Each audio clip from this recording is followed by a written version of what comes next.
Thank you, and welcome everyone to the Reality Therapy Corner this Thursday. We are pleased and honored to have Dr. Gloria Cisse with us. She is going to be leading our discussion today. She's a professional counselor and social worker. She's with Gift US faculty. She's a faculty member. She is a writer, trainer, activist, and wants to make change in everybody's life. She works tirelessly to decrease or get rid of violence, which she believes is a root in our miseducation and inappropriate desire to control others. And that's kind of what we're talking about today. We're finding out that in the world that we live in today, there is a lot of unhappy people, a lot of anger, seems to be a lot of violence. So I asked her to share with us how to use reality therapy in the current culture that we live in. So, Dr. Gloria, thank you so much for joining us along with everyone else. It's all Good, yours. good afternoon, everyone. Good afternoon. Can you hear me? Okay. Yes, yes. Okay. Great, great. You know, the thing that is so interesting is how like appropriate the timing was, for this invitation and for me to have to facilitate this conversation. And I really hope that it's going to be a conversation versus me lecturing, because the idea of lecturing does not fit well with me. But I do like conversations. I also want to say that this past weekend we had the difficult discussions and diversity conversation, and we actually talked about using choice theory and reality therapy in navigating these difficult times. And this conversation is not about politics. We're not going to drown ourselves in the issue of politics here, but we are going to talk about, I hope, how it is that we can use the ideas that Dr. Glasser laid out for us in and navigating some relationships that we are trying that are valuable to us, right? In the communities that we live in now. Now, some of the things, and Wendell was a party to our conversation this past Saturday. Thank you, Wendell, for always showing up for all of us and really championing Dr. Glasser's ideas and not being afraid to um, to say what needs to be said. It always excites me to see, people who really, really appreciate Dr. Glasser's work and the ideas, and then aren't afraid to tell people, right, and talk to people about them. So I really always enjoy seeing Wendell's face and hearing what he has to add to every conversation. So in this conversation we had last Saturday around it, we actually focused on one of Glasser's connecting habits. That was the way the conversation started, right? We said, because last month we talked about using the connecting habits as a way of navigating conversations and relationships. And so we talked about accepting, and then we got to negotiating differences, and some of the things that I heard included stuff that led me right back to acceptance and accepting who people are and being willing to accept that people's lived experience is different than our own lived experience. And because we can't get to negotiating differences if we're not in a place where we can at least sit down and have a conversation with someone. And so I'm going to ask Wendell, if you think of something that we talked about and that you recall. I have no problem with you jumping in and adding it at any time. But I know that the other one of the other things I know that I recall us talking about is our ability, our willingness, to have conversation with somebody who thinks differently than us, whose belief systems are different than ours. And gosh, there's so many things that are a part of Glasser's ideas, like this whole being friends, right? Well, actually, what we talk about is being friendly versus attempting to be friends with people that we know that we're not going to be friends with, right? So how can we use these ideas, even if we just think about the connecting habits, we call them antlers because that was a nifty little acronym for me to learn how to remember the connecting habits and the antlers. We all know how to spell antlers. So it's accepting, negotiating differences, trusting, listening, encouraging, respecting, and supporting. So we use these connecting habits in our conversations, right? We use them in our relationship building, but we also use the solving circle, which is a wonderful way to sit down and start engaging in conversations with people and remembering that the relationship is more important than winning. When we step into the solving circle, we're stepping into the solving circle with a win-win mindset, right? I am not going to try to impress or force someone else to believe what I believe. What I'm going to do is step into this circle and this relationship that I'm attempting to develop, support, hold on to, whatever is more important than my thinking that, oh my God, because that's a disconnecting habit. Because now what we're doing when we don't sit in these places with a win-win mindset, what we're doing is we are low key attempting to force another person to believe what we think is right for them. And okay. Sorry, I know I rambled on for at least 5 minutes, and I don't want to keep doing this. So I talked about the connecting habits of those antlers, right? And I talked about the solving circle. And what I would like to ask you all to do is think about when you're in a situation, it all goes back to those difficult discussions in diversity.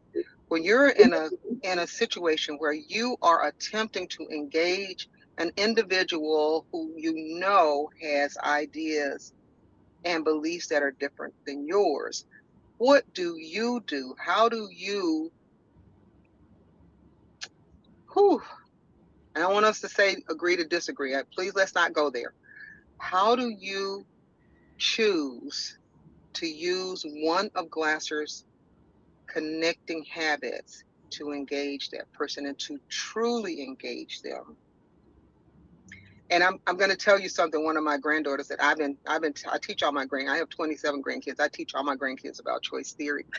And one of my granddaughters is working with me, and she said, Mima, well, she was telling one of her cousins that in our family, we don't try, we choose. In our family, we do not try, we choose. And so I would encourage, and I'm inviting you to think about choosing peace, right? Choosing choice theory and reality therapy versus trying to engage someone else in a conversation who is not like you.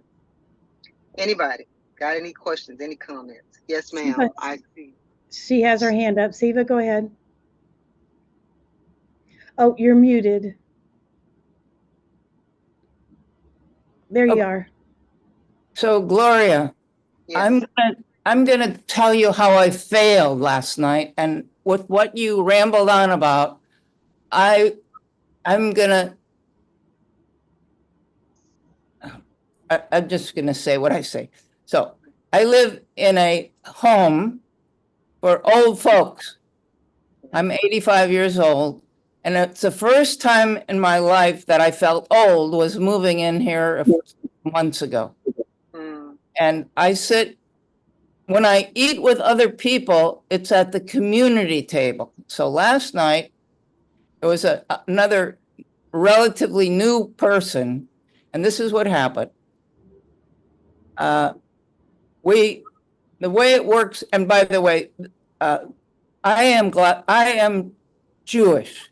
This home is 85% of the people who live here are self-identify as Jewish. And the other 15%, most of them are Asians who Jews consider themselves people of the book. We read. Mhm. So $15 a day is taken out of our rent for food. If you don't take it in your month, it's too late. You can't save it to the next month. So the lady next to me was really make me do what she does. So she said to me, oh, what do you do with those pieces of paper that you get every day after you eat? I said, I put it in a drawer and I calculate how much I have left. And then she said, well, I do it this way. And she was intent, and her way was better. I had to do it her way. This is typical, typical. That's the teeny thing. But why is it? And I'll tell you why it is. Because it's part of, I earned my living as a math teacher. I like figuring it out. I like to do what is me. And people don't want to give up their pleasures, their individual. And I think that's what's happening. I don't want to agree to disagree. What I want is, oh, that's interesting that you do it that way. That's right. That was a kind way of responding. That's interesting. You do it that way. Tell me more about it. Why Yeah, do you like it? exactly. It tells about you. That's right. People don't know themselves well enough. The first rule is know yourself. Well, how do I know myself? I know myself because I'm different from you. So I didn't hear where you failed. I heard you say, you talk about, using a lot of those ideas. Because I yelled at her and said, I don't want to do it your way. Instead, I easily get triggered. Oh, okay. All right. So I don't count that. Okay, let me tell you something. I don't count it as a failure. You know what I see, and when I was at the conference this year, I listened to a gentleman from Japan talk about celebrating mistakes, right? Yeah. So instead of seeing it as a failure, right? I don't think see it as a failure, but keep going. Okay, see it as an opportunity, right? Yeah. Yes. Now, how can I see an opportunity for the next time this conversation comes up? One, I'm going to explore why is it that I was triggered by someone else's refusing to allow me to just be myself, right? I'm going to process, I'm going to self-reflect, which is another one of those reality therapy concepts, right? We're going to do self-evaluation. How did I get to this place? Now, next time, what can I do differently, right? And then I'm going to practice doing that thing differently. So when I encounter this person or someone like that, now I've trained my brain to say, this is not a threat to the continuation of this system. This is not a threat. You train your brain that this person is not a threat. These words are not threats. And then you say, okay, so now I can stay in my place. I can stay. I don't even like that. There's no such thing as staying in my place. I can stay because Gloria don't never stay. I don't have a place. Wherever I go is my place. But what I can say is I can maintain my win-win thinking and proceed through the conversation in such a way that this person will hear me, right? And potentially be influenced by my response versus being shutting down and not hearing me, right? Yeah. So always win-win, always self-evaluation, and then that if we just stop it at self-evaluation, then it doesn't help us at all. Because now I just recognize where there's something that there's a problem for me. It doesn't matter if it's a problem for the other person, but it's a problem for me. So we got to go to the next step. And the next step is identifying something, a new behavior that we can put in our suitcase of behaviors that replaces old behavior. And we know that those replacement behaviors are organizing, right? So in order for them to become organized behaviors, we have to practice them repeatedly. practicing, whether we are standing in front of the mirror and having this conversation with ourselves and pretending that the other person is there, or we are actually replacing the language in a conversation that we're having with someone else. Whatever it is we got to do, we have to practice it on a consistent basis, almost every day. I like it when I make mistakes, right? And I'm especially liking it since I heard, and I can't remember his name, when he talked about how his company celebrates mistakes. And I'm teaching my people on my team, they're not my people, they are just a part of my group. I am helping them to understand that making a mistake means an opportunity to grow, right? And excuse me, if we get to a place where we understand that it's okay to make a mistake, if we are learning from it, then it'll be easier for us to let our guard down just a little bit. I want to tell you a story about a time when I made a really big mistake, right? Okay, in my eyes, it was a big mistake. I have 5 children, and my youngest child has 8 children, right?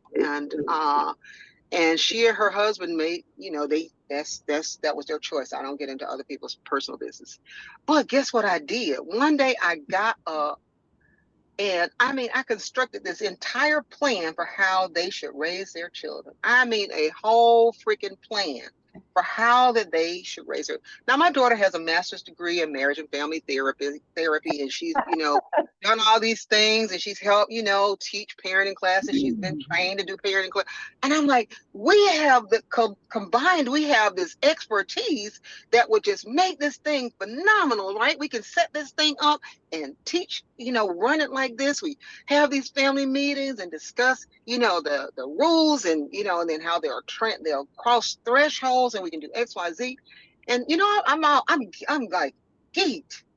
And she's sitting there listening to me. I was driving the car on the way to work. She's sitting there listening to me, it's not saying anything. And so I stopped and I said to her, "Don't you think this is a great idea? You're being awfully quiet." And she said, "Well, Mama, I'm sitting here trying to figure out how the heck you think you can tell me how to raise my children. I just don't understand." And I said, but, I'm gonna call her name, Drea. I said, "Drea, listen, baby. We both have master's degrees. We created these curriculum. This curriculum. We've done this. We've done that. This is perfect." And she just sat there, and the quieter she was, I found myself becoming more and more angry, right? I felt my heart rate go up. I felt my emotions start to shift. And so finally I said to her, "You know what? I'm going to get off the phone because I feel myself becoming upset because you're not buying into what it is that you're trying. You just can't see it." And she said, "Okay, well, I'll talk to you when I get to the office," right? And I said, "Okay." So I pulled up to the office, I parked my car, and I hung up the phone. Live it. I was upset because, and just in that instant, as soon as I hung up the phone, opened the door to the car, grabbed my stuff, got to the door, reached for the door handle in my office, I said to myself, "Oh my God, I just did to her what I teach people not to do." I figured out what I believed was best for her life. And then I worked hard to try to convince her that I knew what was best for her life. I called her up as soon as I put my things down, and I apologized. And I said to her, "I don't know what's best for you and your family. I had an idea that I thought was wonderful, but I was wrong for trying to convince you and your husband to follow a plan that I thought was best," right? So for what that taught me, right? What it taught me is that even though, and this was only a couple of years ago, y'all, this was just a couple of years ago. I've been practicing choice theory and reality therapy, being trained doing it. I got certified in 2009, which is probably no time compared to Wendell, but it's a long time for me, right? It's a long time. And I was doing what I tell people we shouldn't be doing, which is trying to figure out what's best for somebody else. That's not my job. And in my learning, I love peace. I love the idea of helping people learn to choose peace. I believe that it is a choice we have to make every day, almost every second, right? We got to choose to be peaceful. And if I'm going to adhere to these ideas, if I'm gonna I'm gonna talk to people about choosing peace, then I gotta figure out how to do it myself. And right now, the best way to do it for me is to choose to practice choice theory. And the first thing I do is remind myself that the only person's behavior I can control is my own. And then I practice those connecting habits, right? And whenever I can, I teach people how to use the solving circle. Yes, Wendell. No, I was just agreeing. Oh, I thought you had a comment. Yes. Because and I've said this for years, I really believe that when we can help people decide that the only person's behavior they can control is their own, then we can help people to understand that what you're doing by saying that your policy or your way of doing something is you attempting to force me to do what it is that you think is best for my life. But if you sit with me, you hear and you recognize that while we all have these same 5 basic needs that we're trying to meet, we all, because of our own lived experiences and those rocks that we have rumbling around in our heads, have our own idea of how, and those images that we have in our quality worlds, we are all attempting to get those needs met in a different way. Success for me, isn't the same as success for you. Right, right. The house I want to live in that represents the way I want to live is not the same house that you live in, right? But I know that I need shelter. I know that I need a sense of safety. I know that I need to be among people and connected to people, but I don't have to live it the same way that you do. Yes. Did you have? I'm sorry, my phone is so small, I can't see. Is that Siva? I thought Siva had something and then Wendell And had something. Wendell has something too. Okay. Siva, go ahead. Okay, so because I study these 2 different bodies, one, this is a disciple of Marshall Rosenberg. This is I'm going to read it to you, but the title is Peaceful Living. Mm. Mm-hmm. Daily meditations for living with love, healing, and compassion. Every day, there's 366 of these by the date. So today's date is September 24th. The structure is the same every day. There's a quote from somebody. And then Mary does her essay of what it means to her. And she always starts out, I used to think, but now I think. Because I'm enlightened for me. And then there's one little lesson for what you can do today for that lesson. So today it's from Samuel Johnson, some English somebody, but sometimes I Google who is whatever it is if I don't know. And that's also brings in their history. We can adopt other people's stories in this way and add to our own narrow story.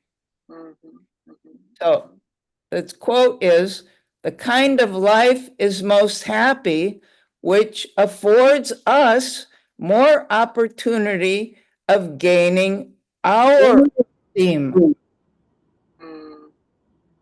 mm, This book, by the way, is available like a book. And she wrote it 15 years ago or something like that. But it mhm, still resonates every single day with whatever my narrow life is. It always connects to whatever it is. mhm, It's, mhm, it's, mhm. it's like all this, all these religious literatures, everything is in there. It just see it at different times and different, and everything is take care of the stranger, take care of the widow, take care of the children, Yeah, yeah, and all of them say, don't kill. that's right. That's right. And to justify killing at all is wrong. Yeah, yeah, Stop killing. Stop. Let's yeah, talk. yeah. And it's possible to do that, right? We just It all seems have to. simple, doesn't it? Yeah, it seems really simple, but you know, most of the people that we encounter don't see the world through with that notion of win-win. You know, there is that zero sum theory that like kind of permeates all the parts of our world, where people think if this one person gets something, that means I got to lose something. I'm giving something up. And that's just not the way it is. It's just not. Okay, so Wendell, you had your hand up. Yes. First of all, sitting in on these choice theory, reality therapy, quality school, Glasser related Zoom meetings. It doesn't matter if there's 2 or 3 people or 20 people. Every single time uh, somebody says something, and my mind goes like this. It just, it triggers thinking about other things, and there's that I haven't thought of before, or a metaphor that I could use. Antlers, I got antlers down here in stars, so I can start using that. That's genius. And Mhm. this is the first time I ever heard that. If I wouldn't, so I look to get something from it. Uh, for those who might have sat in on the uh, membership meeting last night, Steve and myself and Vicky, and maybe you all can clarify this. The current mission of the gift is to teach choice theory to the world. That's the basic core thing. There's discussion now about slightly altering the language rather than teaching choice theory to the world, sharing choice theory to the world. I don't know what the status is on that, if that may come up for a vote and become a new clarification of things. But there's teaching and then there's sharing. And then one of the things you were talking about, Gloria, is model. You can model without teaching, preaching, sharing, anything at all, just being yourself. The second best compliment I've ever gotten in my life, another time I can tell you the first, I was in Montgomery, Alabama, doing choice theory training. And it was, maybe a basic week, as we call them then, a basic week. And so we've been there a couple of days. I'm out on a break one time or at lunchtime and talking with people, listening to people. And then somebody, uh, as we were coming back, Wendell, you really believe this stuff that you're teaching us. I said, Mhm. well, thank you. I mean, I guess I do. But he says, no, I see you talking with people out here and you're dealing with them, interacting with them the same way that you're proposing here too. And it was kind of heartfelt. That it wasn't my goal to be seen as that way, but that's the way the person's told me. And so, your situation with your family and all of us too, there are times when I may not say a word, uh, uh, but just modeling our own behavior becomes a modeling. And people say, I noticed you didn't get caught in a trap like some of those other people when that person said that stupid stuff. I said, well, I try not to jump out on the first. So it's interesting, but so teaching, sharing, modeling. Wendell, I like the notion of sharing as opposed to teaching. Yeah. Teaching has the connotation of you sit down and I'm going to explain this to you. I think the way we tried to phrase it is sharing the power of choice theory for the benefit of all. It's all inclusive. It talks about the power of choice theory, which I think we all recognize and have experienced. But it is more mutual than the teaching word is. So maybe we should think about modifying that. Yeah, I don't know what I didn't understand when Sharon Carter Jackson was talking about it. If this was an active idea that was being considered or just being anyway. So you go. I think that the WGI International they unveiled it at the conference this year. I think they did. Well, maybe that's where it came from, and maybe they shared that idea. So one of the things that we're finding in this world today is that people are not being civil, and so how do we use RT? And I like the word sharing, modeling, better than teaching, because if I'm in a position where someone is really angry and irate and I choose not to go there with them, am I modeling and sharing? Yeah. Aaron, you had your hand up. I think Aaron, I don't know if you can hear me or not. Can you hear me? Yes. Can you hear me? Yes. Okay. This is a different topic. So I just want to put it on the hopper, and if people have more to say on the current topic, then I'm fine. But Gloria used a term called it's like a solution circle or something like that, and I don't know what that is. I'm not familiar.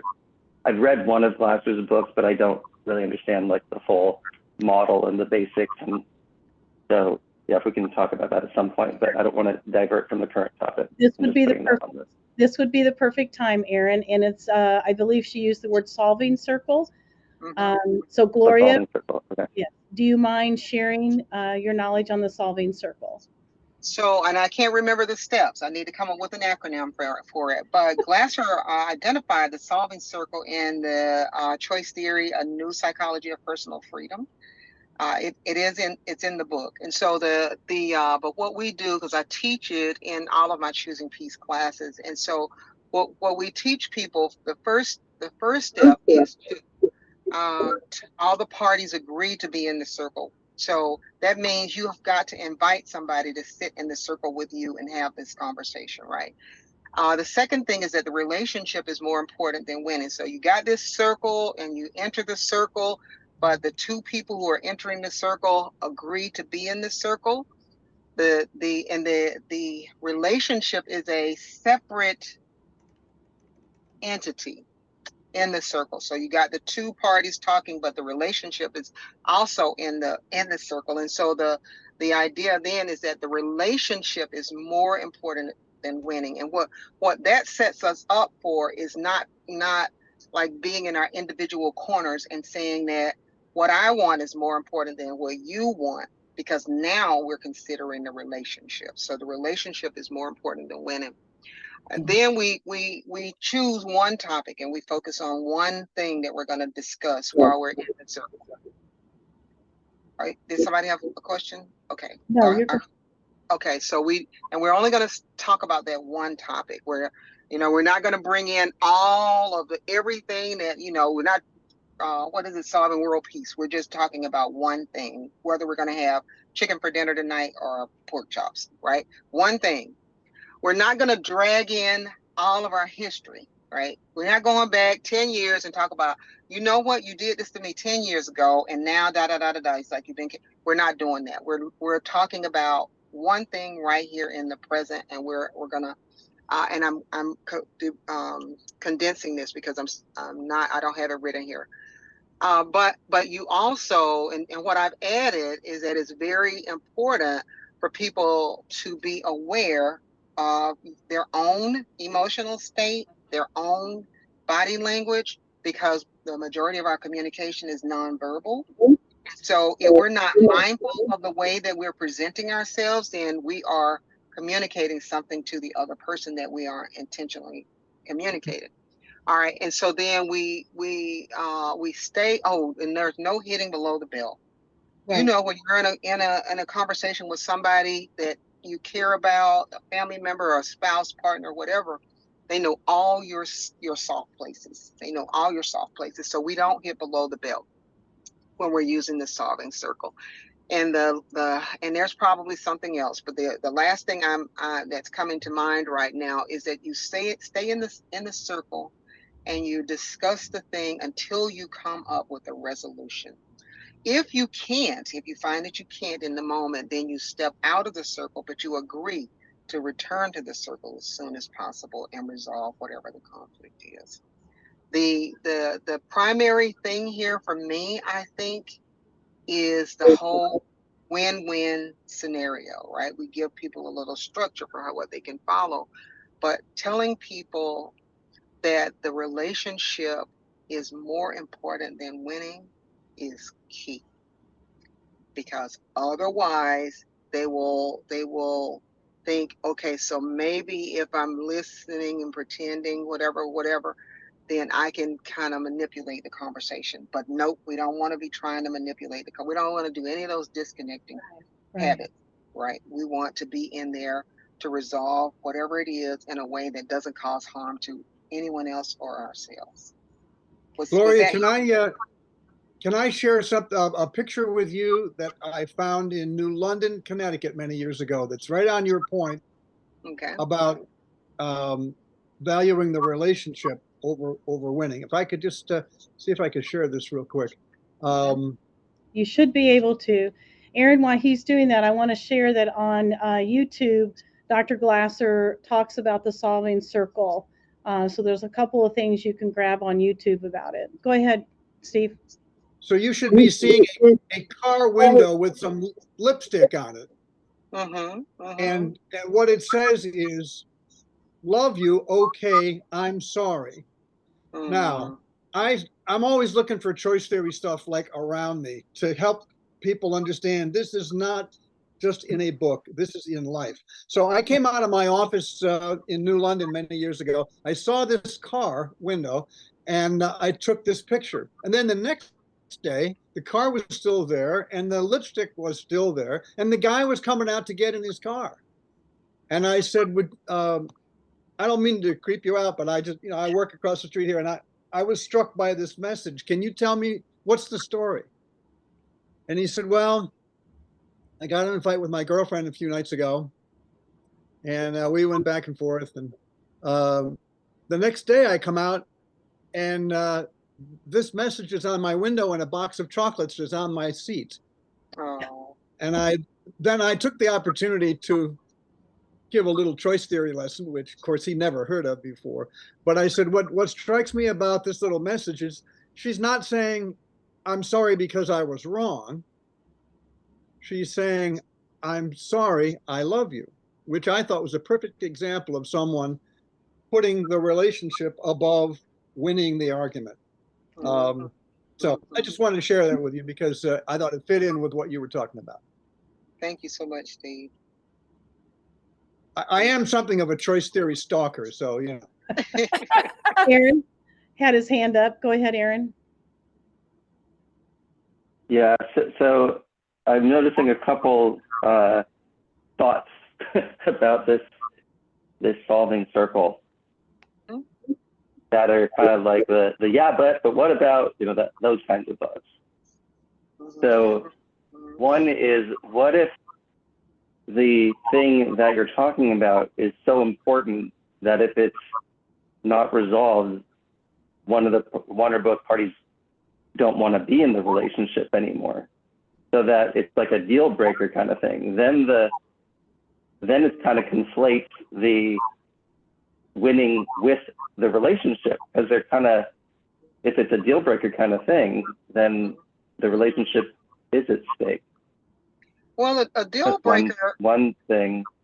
Mm-hmm. Yeah, and then another thing would be, what if one of the parties has the mindset, oh, well, if this other party is saying that the relationship is more important than, how did you say it?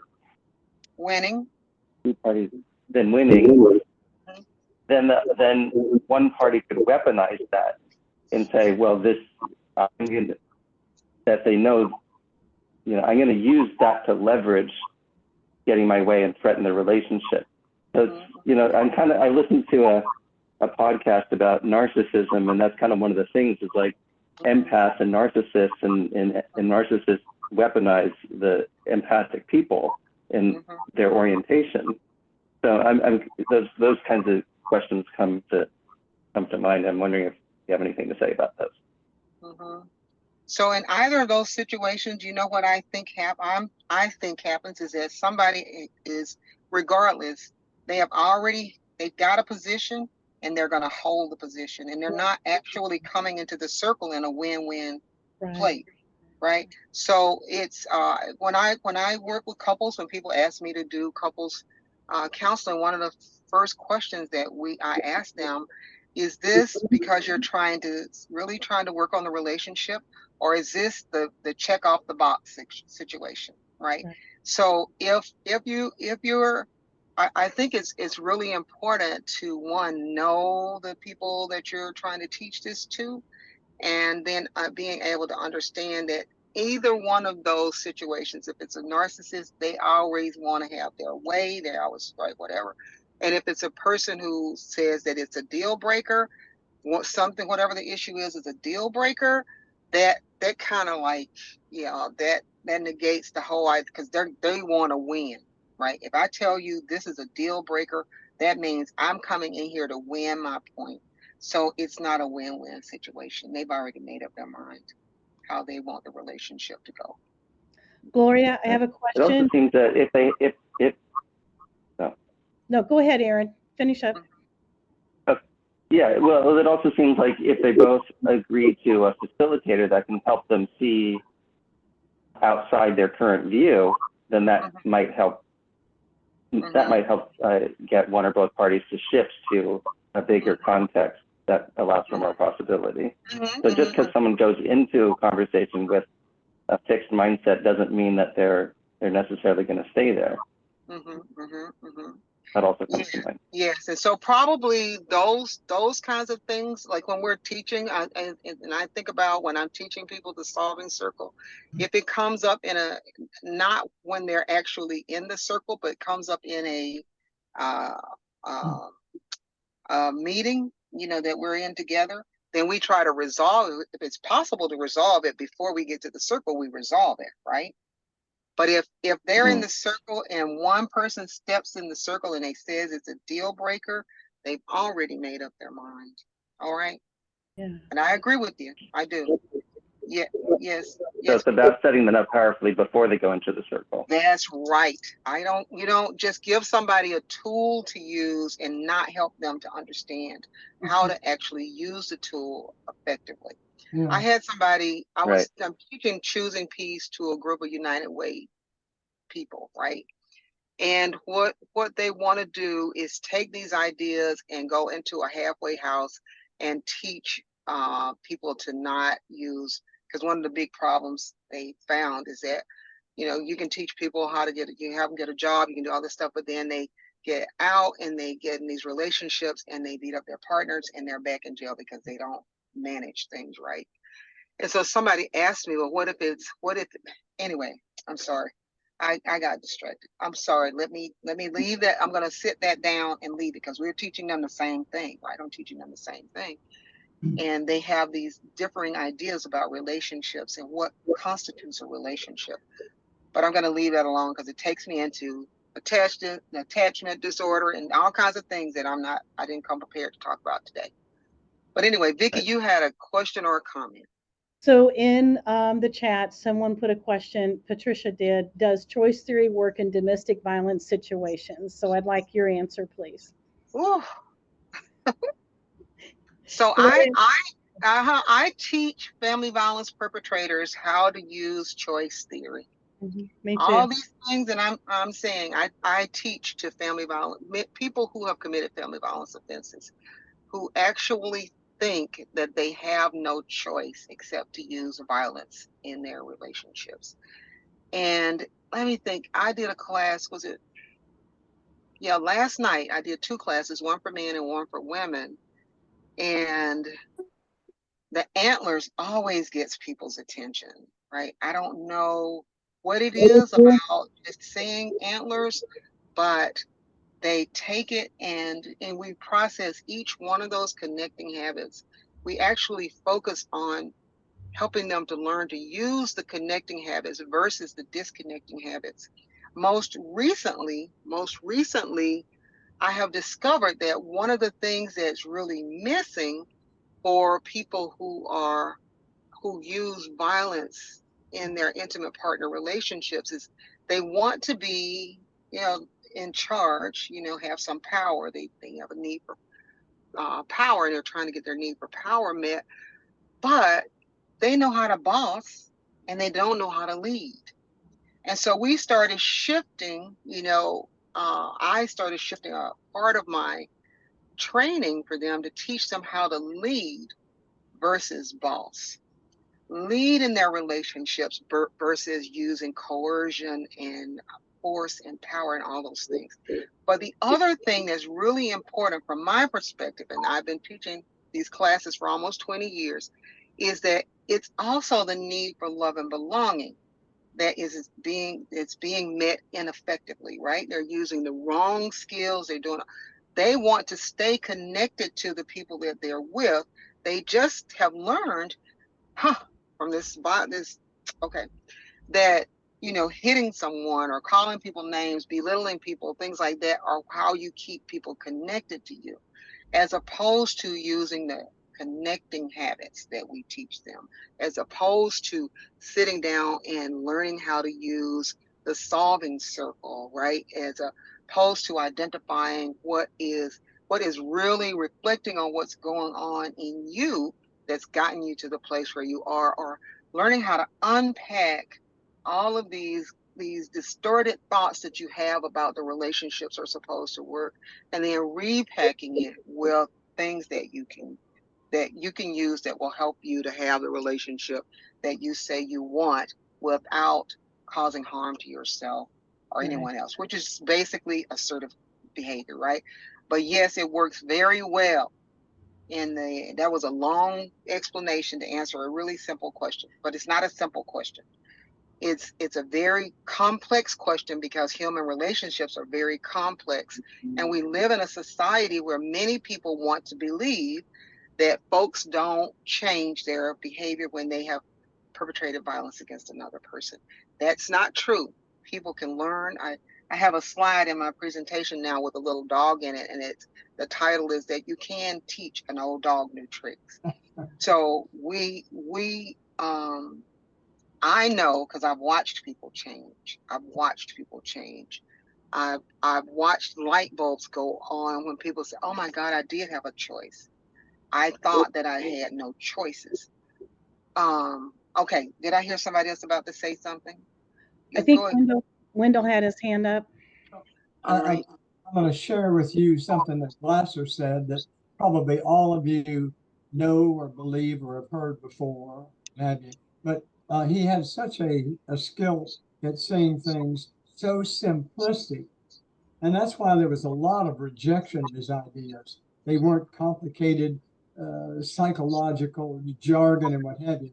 And so he said one of his standard questions, if a couple came in, and he says, are we doing relationship counseling building? Because a couple could be not married. Are we doing marriage counseling? Or are we doing divorce counseling? Yeah, that's right. I need to know which we're doing. There's no need for me to waste your time and money or my time for 3, 4, 5, 6, 7 sessions when one of you has already made up your mind, you're out of here. That's right. And then when you talk with marriage and family therapists, there's a discussion about, do you always see the couple together, or do you sometimes see them individually? Well, seeing them individually would help to break through this thing here. Well, I get a sense that you've really decided not to go on with this relationship, but you just haven't found the way to tell him.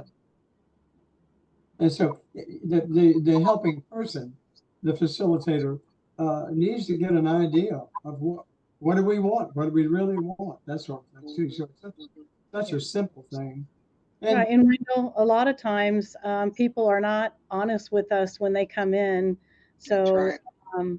using the connecting habits of listening and respecting them, trusting them, sharing with them that we can make progress as long as the connecting habits are being used. Now, Patricia has her hand up, and we have about 5 minutes left. Gloria does have to leave just at 1 o'clock because she's in a conference. So, Patricia, go ahead with your question, please. Gloria, I put it in the chat also, but it wasn't read. So I wanted to ask you, the question about domestic violence came from me. Okay. And the situation is that my sibling is violent with me, and we're, in our 70s, she's 80 and I'm 79. And that's been going on for a long time. And everybody else sees it as sibling rivalry. I see it as domestic violence. And whenever I talk about it to friends, they go, oh, it sounds like sibling rivalry or jealousy. And I says, no, it is not. It feels to me like domestic violence. Nobody else sees it like that. I like the idea of us being able to accept people's lived experiences, and that people's perception of a thing is their perception. So if nobody else has to agree with the way that I think about things, Right. Nobody else has to agree.